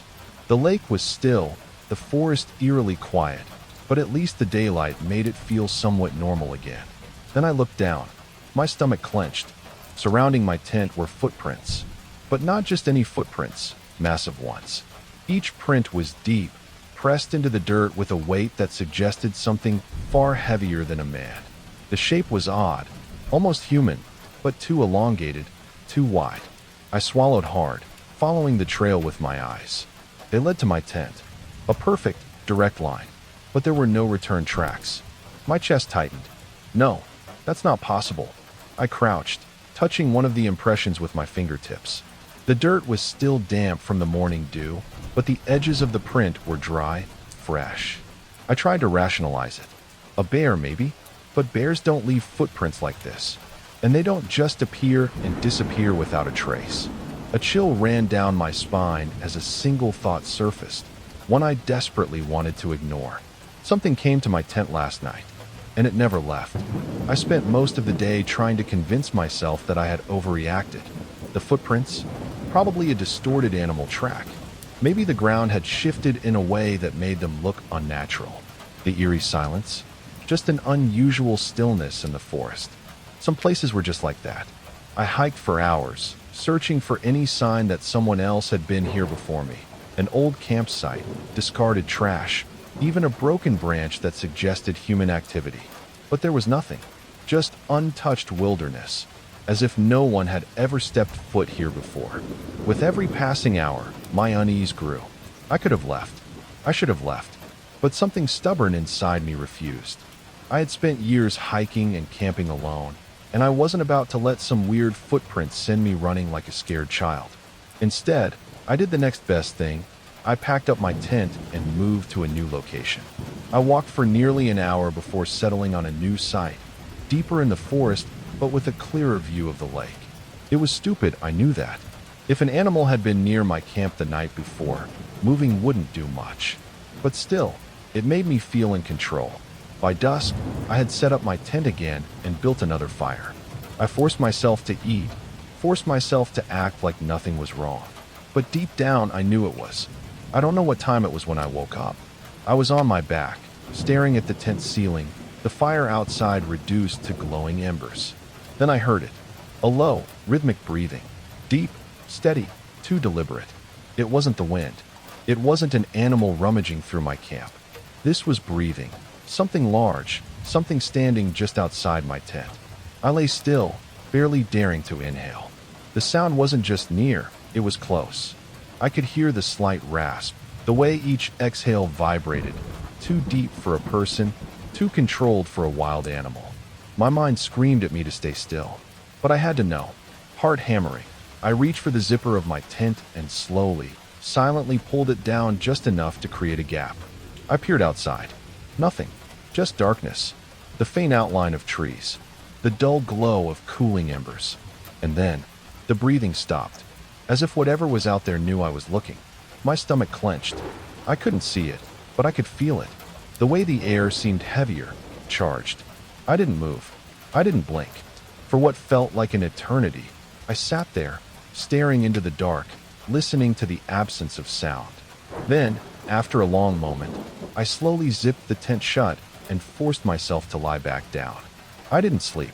By dawn, the rational part of me was screaming to leave. I unzipped the tent, stepping into the cold morning air, relieved just to see the sun again.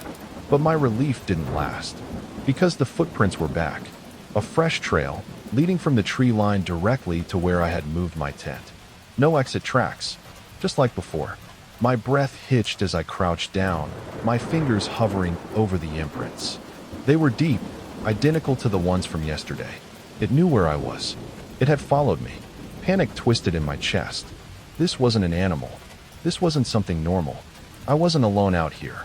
And someone was watching. By midday, I could no longer ignore it.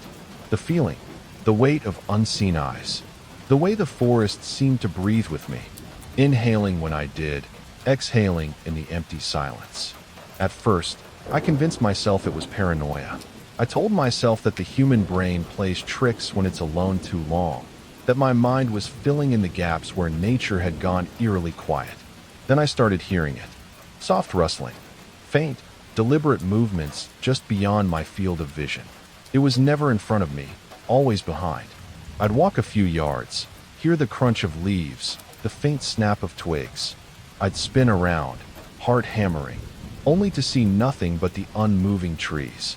Once, just once, I caught the briefest glimpse of something shifting between the trunks. A shadow, a figure, too quick to make out clearly. I gripped my knife tighter. I should leave, but my car was a full day's hike away. Even if I left now, I wouldn't make it out before nightfall.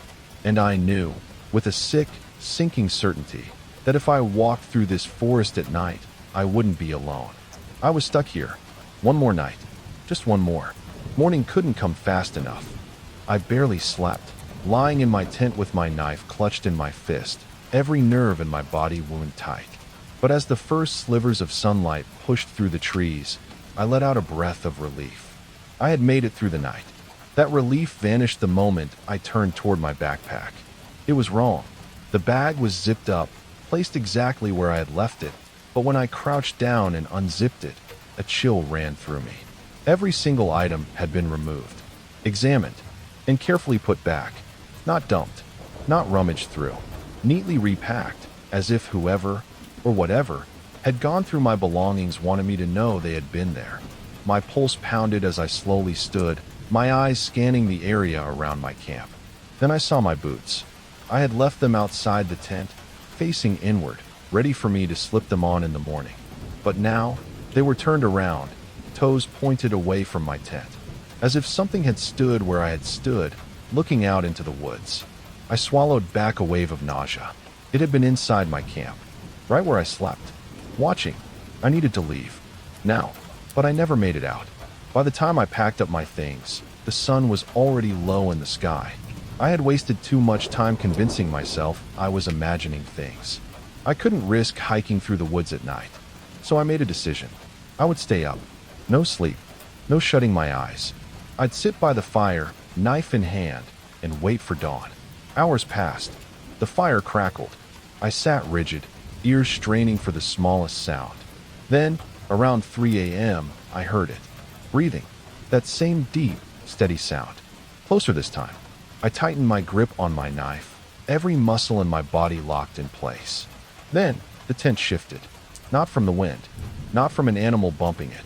It pressed inward, the fabric tightening, as if something was leaning against it. I sucked in a sharp breath. My heart slammed against my ribs. Slowly, I reached for my flashlight, hands shaking. I flicked it on and raised it toward the tent wall. A shadow stretched across the fabric. Tall, too tall, its legs too long, its arms unnaturally stretched, fingertips nearly grazing the ground. The moment the light hit the fabric, the breathing stopped. For a second, nothing happened. Then, the tent collapsed inward, as if something grabbed it from all sides. I screamed, and then the world went black. I don't remember making the decision to run. 1 second, I was inside the tent, frozen in terror. The next, I was bursting through the fabric, flashlight in hand, stumbling into the darkness of the forest. My lungs burned as I sprinted, branches slashing at my face and arms. The flashlight beam jerked wildly with every panicked step, illuminating glimpses of trees, tangled undergrowth, the uneven ground beneath my feet. But what terrified me most, what sent pure, unfiltered horror through my veins, was the sound behind me. Footsteps.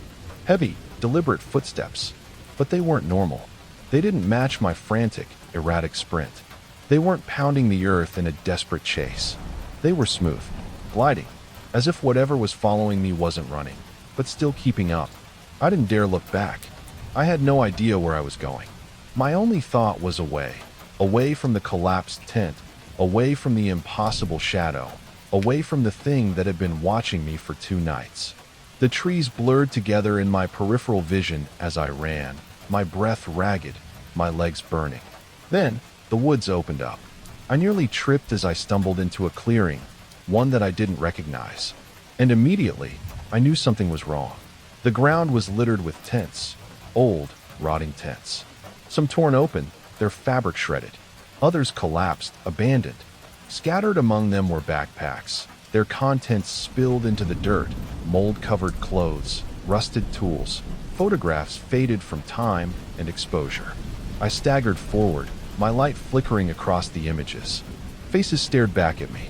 Strangers, smiling, families, couples, people I had never seen before. A pit opened in my stomach. They had been here, and they had never left. A sharp, electric fear jolted through me. That's when I heard it.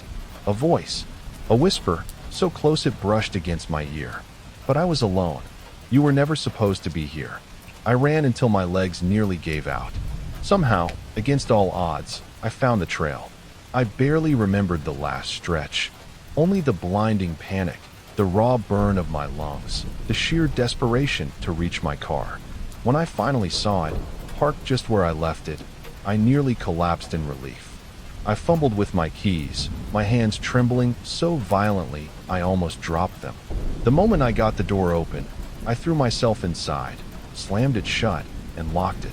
For a second, I just sat there, gasping for breath, my body trembling with exhaustion and terror. Then, instinctively, I glanced up at the rearview mirror. My stomach dropped. At the tree line, half shrouded in shadow, stood a figure. Tall, too tall, motionless, watching. I didn't wait. I turned the key in the ignition, my car roaring to life. With shaking hands, I threw it into reverse, spun the wheel, and tore down the road, kicking up dust and gravel as I sped away. I didn't stop driving. Not until I was miles away, the trees thinning, the weight of the forest finally lifting from my chest. It took me days before I could sleep properly again, even longer before I could talk about what happened. But the worst part came later. One night, as I lay in bed, still haunted by the memory, I idly scrolled through my phone. That's when I noticed something wrong in my camera roll. Photos, dozens of them, of me, asleep in my tent. I never took them. I tripped. It happened too fast to react. 1 second I was running, the next my foot caught on something unseen, and I hit the ground hard. Pain shot up my arm. My flashlight rolled out of my grasp, spinning wildly before landing a few feet away, its beam pointing uselessly into the trees. I struggled to get up, but before I could, the footsteps stopped. Right behind me, a shadow fell over me, swallowing me in darkness. Heart pounding, I turned onto my back and saw it. Tall, twisted, too many limbs. Its form shifting, unnatural, like it wasn't meant to exist in this world. I tried to scream, but before the sound could escape my throat, everything went black. Days later, a search team found my camp, untouched, my tent still standing, my supplies exactly where I left them. The only thing out of place, a set of footprints, leading from my tent, straight into the trees, and nowhere else. From the very beginning, Daniel experiences an unnerving silence, an absence of life that suggests he is not alone. The feeling of being watched is subtle at first, a trick of the mind, an illusion born from solitude, but it escalates. The footprints, the repacked backpack, the quiet breathing outside his tent, all of it serves to reinforce the idea that something out there is not only aware of him, but is actively observing him. This taps into a primal fear, the knowledge that we are vulnerable when we believe we are alone. The terror is not in what he sees, but in what he feels, in the overwhelming awareness that something unseen is near, just out of sight, waiting. Daniel's greatest mistake is choosing a place too remote. No cell signal, no nearby campsites, no clear paths leading to civilization. He has no way to call for help, no one to confirm what he's experiencing is real. The psychological horror here stems from the fact that when you're isolated, your mind can turn against you. You begin questioning reality, doubting your own senses. And that's exactly what the entity in the woods seems to want, to break Daniel down, to make him wonder if it's all in his head, so that when the moment comes, when it finally reveals itself, he has nowhere to run. Forests have always carried an air of mystery. They are vast, deep, and untouched, filled with places humans were never meant to tread. In Daniel's case, the horror comes from realizing that the wilderness isn't empty. It's home to something else, something that does not follow the rules of nature as we understand them. The footprints that appear but never leave. The breathing that stops the moment he looks. The way it follows him, no matter where he moves his camp. Everything about this entity suggests it does not belong to our world, or worse, that it does, but we simply never understood its presence until now. Perhaps the most unsettling realization comes when Daniel stumbles upon the abandoned campsite, the rotting tents, the scattered belongings, the photographs of people who were never found. This suggests a terrifying truth. Daniel is not the first. Others came before him. Others felt the same creeping dread, saw the same impossible footprints, heard the same whispering voice in the dark, and none of them made it out. This revelation breaks down Daniel's final defense, his belief that he can escape, that he will be the exception. Because the moment he sees those photographs, the moment he hears the whisper in his ear, he understands. This was always going to happen. He was never supposed to be here, and now he never will be again. The hum of the tires against the gravel road was the only sound filling the car. Towering pines flanked both sides of the winding path, their dense branches swallowing what little sunlight remained of the late afternoon. Adam Walker tightened his grip on the steering wheel and stole a quick glance at his wife, Julia, who sat stiffly in the passenger seat, her lips pressed into a thin line. "You okay?" he asked. Julia sighed, staring at the GPS screen on her phone. "No signal," she muttered. "It's just, I don't know, Adam. We've been driving for almost an hour since we left the main road. What if something happens out here?" Adam forced a chuckle, trying to shake off the unease creeping into his chest. "That's the point, isn't it? No work emails, no noisy neighbors, just us, the trees, and some good old-fashioned family time." From the back seat, their 6-year-old daughter, Sophie, kicked her little legs in excitement. "I can't wait, Daddy. Can we make s'mores? And oh, can I sleep by the window so I can see the stars?" Adam smiled at her enthusiasm. "Of course, kiddo. This weekend's all about fun." Julia exhaled sharply but said nothing. The cabin had been a last-minute find, an online listing that boasted total seclusion, fresh mountain air, and glowing reviews. Oddly, there were barely any photos of the owners, just a brief note mentioning that they lived nearby. That part had struck Adam as a little strange, but he brushed it off. The trees thinned as they approached a clearing, revealing the cabin ahead. It was smaller than Adam had expected, and more worn than the pictures had suggested. The wood siding was weathered, the porch sagging slightly, but it was still standing, and that was good enough. "Well, here we are," he said, trying to sound cheerful. Julia sighed again, but Sophie clapped her hands. "Yay, can I go look around?" "Stay where we can see you," Julia warned as she stepped out of the car. As Adam unloaded their bags, something caught his eye, a rusty pickup truck parked deep in the trees, partially hidden behind the cabin. The sight of it sent an uncomfortable ripple down his spine. He scanned the area, but there was no sign of anyone nearby. "Think someone else is here?" Julia asked, following his gaze. Adam shook his head. "Probably the owner's truck. Maybe they use it to haul firewood." "Still weird," she muttered. Sophie, oblivious to their quiet unease, darted up the creaky porch steps. "This is like a fairy tale house," she declared. "More like a house that needs repairs," Julia murmured under her breath. Once inside, the place was livable but definitely aged. The wooden floor creaked beneath their steps, and the furniture smelled faintly of damp wood. A large fireplace dominated the main room, and beside it stood a single window, its glass slightly fogged with dust. "Cozy," Adam said, trying to lighten the mood. Julia merely nodded, and Sophie twirled in place, already making herself at home. As the sun dipped below the tree line, Adam set to work starting a fire. The warmth quickly spread through the cabin, casting flickering shadows across the walls. The tension in his shoulders began to ease, until Sophie spoke. Her small voice was almost a whisper. "Daddy, someone's outside." Adam's hands froze mid-motion, the crackling of the fire filling the silence. Julia stiffened. "What?" Sophie was standing by the window, her tiny fingers resting against the glass. She wasn't scared, just curious. Adam forced a chuckle. "You probably saw an animal, sweetie. Maybe a deer." Sophie didn't respond.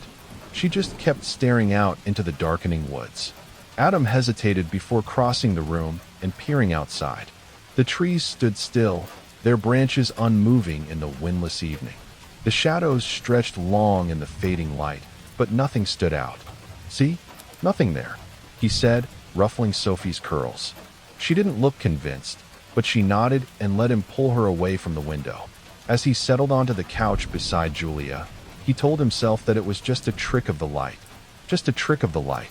The fire had burned down to glowing embers, casting faint orange light across the wooden floor. The cabin had settled into the deep quiet of the night, broken only by the occasional pop from the fireplace and the distant rustle of leaves outside. Adam lay beside Julia in the cramped bed, staring at the ceiling.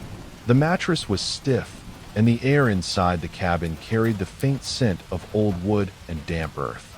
He shifted slightly, trying not to wake Julia, who had finally drifted off. Then he heard it, a soft creak from the porch.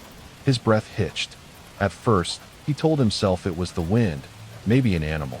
But then came another sound, gentle, deliberate footsteps, the kind that only something with weight could make. Adam turned his head toward the bedroom window, but all he could see was blackness pressing against the glass. His pulse quickened. Carefully, he slid out of bed and padded toward the front of the cabin. The floor groaned beneath his weight, but the sounds from outside had already stopped. He hesitated, then reached for the doorknob, unlocking it with a quiet click. The door creaked open, revealing the porch bathed in pale moonlight. Nothing. Adam stepped outside, the cold night air biting at his skin. His gaze swept across the clearing, searching for movement. The trees loomed in silence. Then he looked down. Footprints. Damp, barefoot prints trailed across the wooden porch, leading away from the house. The sight sent a chill rippling down his spine. They were small, not a child's, but not quite adult-sized either. The prints glistened under the weak moonlight, as if whoever had made them had been walking through wet grass or mud. A deep unease settled in his stomach. He backed into the house and locked the door, double-checking it before retreating to bed. It had to be an animal, he reasoned. Maybe condensation from the air made it look like footprints. Still, it took him a long time to fall asleep. The next time Adam woke, It was to the sound of Sophie's small voice. "Daddy." His eyes snapped open. Sophie stood beside the bed, her little hands clutching the hem of her nightgown.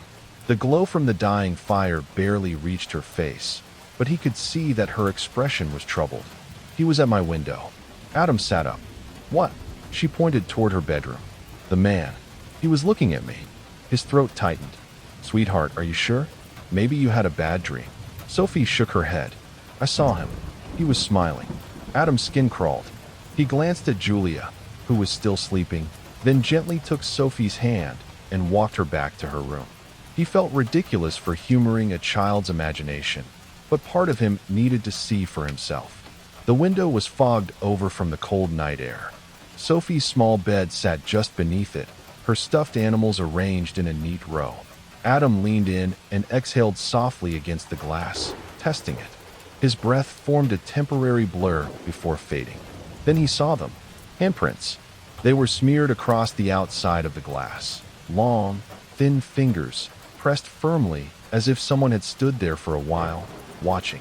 A bolt of ice shot through Adam's veins. Forcing himself to stay calm, he turned back to Sophie. "It's okay, sweetheart. No one's out there now." But he was. Her voice was barely above a whisper. Adam swallowed hard. "Let's lock your window, just in case, okay?" She nodded. He secured the window latch and kissed her forehead before tucking her in. Back in his own room, he sat on the edge of the bed, staring at nothing. He wasn't sure what scared him more, the handprints or the fact that they were too high up for a child to have made them. A few hours later, something stirred Adam from sleep again. "Adam," Julia whispered urgently. He groaned, rubbing his face. "What is it?" "I heard something." He turned to look at her. Her eyes were wide, her face pale even in the dim firelight. "Downstairs," she added, her voice barely audible. Adam's heart pounded. He listened. At first, there was nothing but the steady ticking of the old wall clock. Then, a soft creak. His stomach clenched. Slowly, he slid out of bed, motioning for Julia to stay put. He grabbed the flashlight from the nightstand, his fingers tightening around the cold metal as he made his way toward the stairs. The main room was bathed in shadows. The fire had burned down almost completely, leaving only faint embers. The air felt oddly heavy, thick with something unspoken. He stepped onto the wooden floor, then stopped. The front door was open, just slightly. His breath caught in his throat. He knew he had locked it before bed. The lock hadn't been forced. There was no sign of struggle. It was as if someone had simply opened it. Slowly, Adam reached forward and pushed the door shut, turning the lock with deliberate slowness. He stood there for a moment, listening. Nothing. Then, from outside, somewhere in the trees, a whisper. Not words, just a sound, barely audible. Adam's fingers clenched around the doorknob. He didn't sleep for the rest of the night.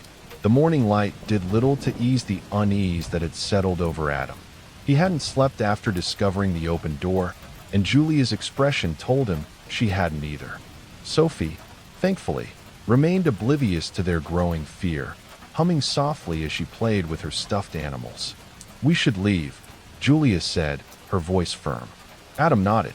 "I'll check the car, but first, I want to look around. Something feels off." Julia exhaled sharply. "Fine, but make it quick. I'll start packing." Adam grabbed a flashlight and a small knife from the kitchen, just in case, then stepped outside. The air was colder than before, the morning mist clinging to the trees like a living thing. He followed a narrow path leading away from the cabin, his boots crunching over damp leaves. The forest felt different in daylight, but not safer. The deeper he went, the stronger the feeling of being watched became. Then he saw it, a small clearing, unnatural in its formation. In the center, a circle of stones. Inside the circle, a pile of charred remains, something burnt beyond recognition. The ash was still dark, damp from the morning dew. Adam stepped closer, heart pounding. The remains were twisted and strange. He couldn't tell if they had once been wood, fabric, or something worse. The stench of burnt flesh clung to the air. Something rustled behind him. He spun, gripping the knife, but the trees stood still, his pulse hammering. He backed away from the strange circle and continued deeper into the woods. That was when he saw the shack. It sat hidden behind the trees, rusted and forgotten. The wood was warped with age, the metal roof partially caved in. Cautiously, Adam pushed open the door. It groaned on its hinges, revealing the dark, rotting interior. Then he saw the scratches. Deep, jagged marks raked across the inside of the door, as if someone, or something, had tried desperately to claw their way out. A sickening feeling twisted in his stomach. This place wasn't abandoned. It was a cage. Back at the cabin, Julia moved swiftly, tossing their clothes into their suitcases. The eerie events of the night had been enough. She didn't need convincing. As she packed, something caught her eye. A vent, positioned oddly near the bed. She frowned, stepping closer. It wasn't like the others. This one looked off. The screws weren't fully secured. Her heart pounded as she reached for it, fingers trembling. She tugged, and with a small pop, the vent cover came free. Behind it, nestled in the darkness, a camera, tiny, unblinking, the red light blinking steadily. Watching, recording. Julia gasped, stumbling back. Her mind raced. How long had it been there? Who had put it there? She grabbed the device, her hands shaking. There was no mistaking it. It had been recording them since the moment they arrived. Her breath came in short gasps as she sprinted for the door. Adam! Adam emerged from the woods just as Julia ran onto the porch, her face pale as death. What happened? He asked, but she barely had the breath to respond. She thrust the tiny camera into his hands. Behind the vent, she gasped. It was recording us. His stomach dropped. For the first time since they arrived, Adam felt genuine, paralyzing terror. This wasn't just a creepy old cabin. Someone was watching them. Someone had been watching them. He didn't hesitate. Get Sophie. We're leaving. Now. Julia ran inside while Adam rushed to the car. He yanked open the driver's side door, shoved the key into the ignition, and turned it. Nothing.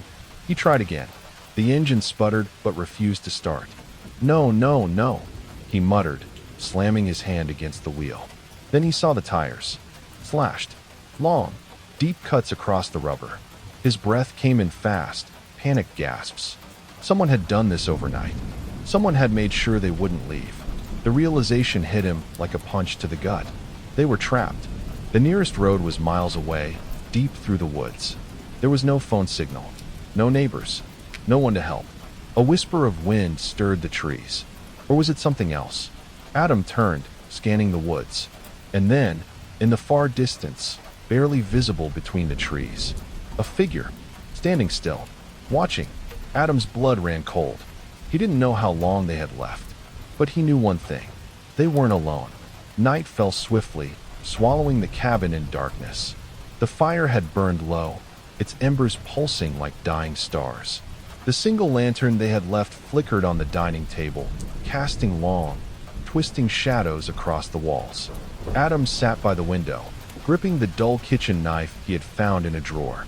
He hadn't told Julia what he had seen in the woods. He didn't need to. She already knew something was terribly wrong. Outside, the trees stood still. No wind. No movement. Then, somewhere deep in the woods, a snap. Adam's muscles tensed. Another sound. Closer. A slow, deliberate crunch of leaves. He pressed his forehead against the glass, peering into the darkness. At first, there was nothing. Just blackness and the skeletal outlines of trees. Then, figures. Standing. Watching. Dozens of them. Unmoving shadows between the trees, barely visible in the moonlight. They weren't approaching, just waiting. A shiver ran down Adam's spine. He turned to warn Julia. The power cut out. The lantern's glow flickered and died, plunging them into complete darkness. Sophie whimpered, clinging to Julia's side. Then came the sound. A slow, rhythmic tapping against the window. Not knocking. Tapping. As if someone, or something, was letting them know it was there. Adam swallowed hard. He had never felt terror like this. Stay away from the windows, he whispered. Julia, hands shaking, felt her way toward the kitchen. She needed something, anything, to keep herself from spiraling into panic. Then she saw it. Faint, but unmistakable. Carved into the underside of the dining table. You are not the first. Her breath hitched. She dropped to her knees, running her fingers over the rough letters. They weren't fresh. The edges were old, smoothed by time. Someone had been here before them. Someone had tried to warn them. And now, they were next. Her stomach churned as she scrambled to her feet. Adam. His voice was tight. What is it? She hesitated. Telling him meant admitting something she wasn't ready to face. We have to leave, she finally whispered. Adam's jaw clenched. We can't. Adam moved quickly, locking every door, every window. He dragged furniture in front of the doors, stacking chairs and cabinets against the weak wooden frames. It wouldn't stop them, whatever they were, but it might slow them down. Julia held Sophie close, whispering reassurances neither of them believed. Sophie clung to her mother, too scared to sleep. They don't want us to leave, she whispered. Adam turned. What did you say? Sophie's voice was barely audible. They don't want us to leave. Adam and Julia exchanged a glance. The tapping on the window had stopped, but the silence was worse. It meant they were waiting. The first sound came just past midnight. A soft creak from the back of the house. Adam sat up instantly. Julia gripped Sophie tighter. Then, crash. A deafening explosion of glass and wood from the kitchen. Adam grabbed the knife and bolted toward the sound, his pulse hammering in his ears. The back door, wide open. The cold night air rushed in, carrying with it the unmistakable scent of damp earth and rot. His stomach twisted. Footsteps. Slow, deliberate. From the hallway. They were already inside, and they weren't alone anymore. Adam's breath came in short, sharp gasps. The cold air from the open door seeped into the cabin, chilling him to the bone. His grip tightened around the kitchen knife, slick with sweat. Then, from the shadows of the hallway, it stepped forward. A man, if he could even be called that. Tall, unmoving, dressed in a ragged, dirt-streaked coat. His face was hidden behind a plain white mask, completely featureless except for two hollow eye holes. He didn't charge, didn't speak, didn't even flinch. He just stood there, his head tilting slightly, as if watching Adam struggle to process what he was seeing. The stillness was worse than an attack. Adam's heart pounded. What do you want? He whispered. The figure didn't answer. Then, a step forward. Something inside Adam snapped. The fear turned to desperate fury. He lunged, swinging the knife hard toward the figure's chest. The blade sank in deep, but the man didn't react. No cry of pain, no stagger. He simply tilted his head again, like a curious animal. Adam ripped the knife free, his hands trembling. Dark liquid oozed from the wound, but still, the figure did not fall. Then, in the distance, deep in the woods, a whisper carried on the wind. Not words, just laughter. Low, amused, and it was getting closer. Run, Adam roared. Julia didn't hesitate. She grabbed Sophie and bolted for the front door. Adam barely had time to register what was happening before he heard the sound, shuffling. The figures from the tree line had started moving. Not walking, not running, twitching. Their bodies jerked unnaturally, heads snapping from side to side, arms hanging limply before suddenly twitching forward in sharp, violent spasms. And then, one of them whispered, Adam. His blood ran cold. He never told them his name. Heart hammering, he turned and sprinted after Julia and Sophie. The cold night air burned his lungs as he ran, but he didn't dare look back. Something was coming, and it was close. Then Adam saw it, half hidden among the trees. The rusted pickup truck. He skidded to a stop and yanked open the driver's side door. Get in, he shouted. Julia scrambled into the passenger seat, Sophie clinging to her. Adam dropped to his knees, ripping open the panel beneath the steering wheel. His hands shook as he grabbed a handful of wires. He had done this once before, years ago, in his reckless teenage days. But now it wasn't for a thrill. It was for their lives. A deep breath. Focus.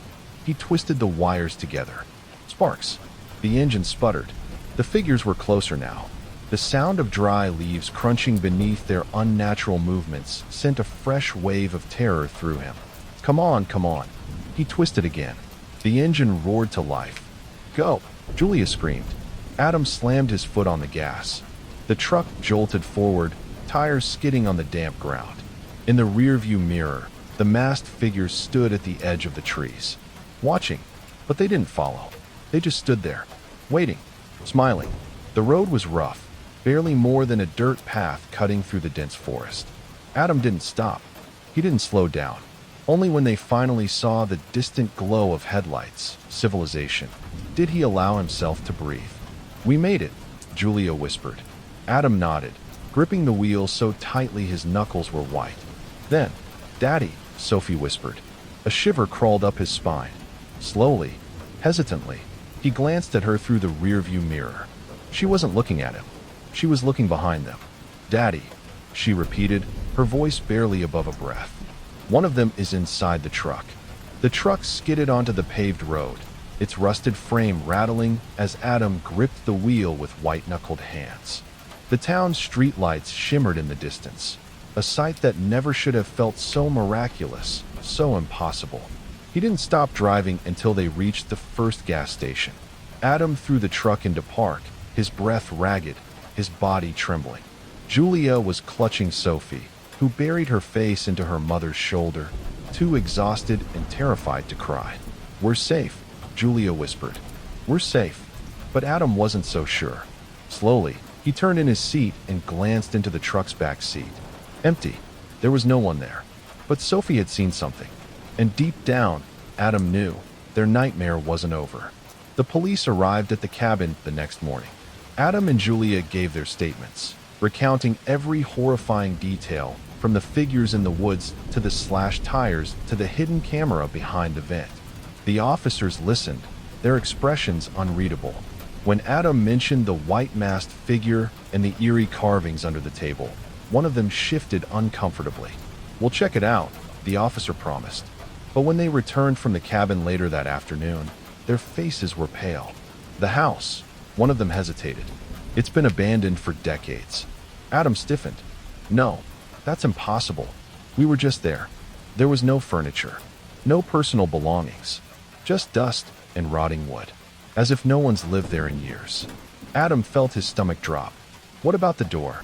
Julia asked. "It was broken open." The officer shook his head. "No signs of forced entry."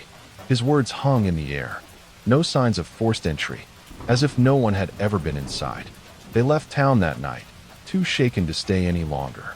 The road stretched endlessly before them, the headlights cutting through the thick fog that rolled in from the trees. Sophie had finally fallen asleep, curled up in the back seat. Julia stared out the window, silent. Adam gripped the wheel, his mind spinning. Had it really happened? Had they imagined it? The masked figures, the handprints, the whispers in the dark. Could it all have been some twisted hallucination? Then his phone buzzed. A single message from an unknown number. Adam's breath caught as he lifted the phone and read the words on the screen. "You left too soon. Next time, we won't let you go." A chill ran down his spine.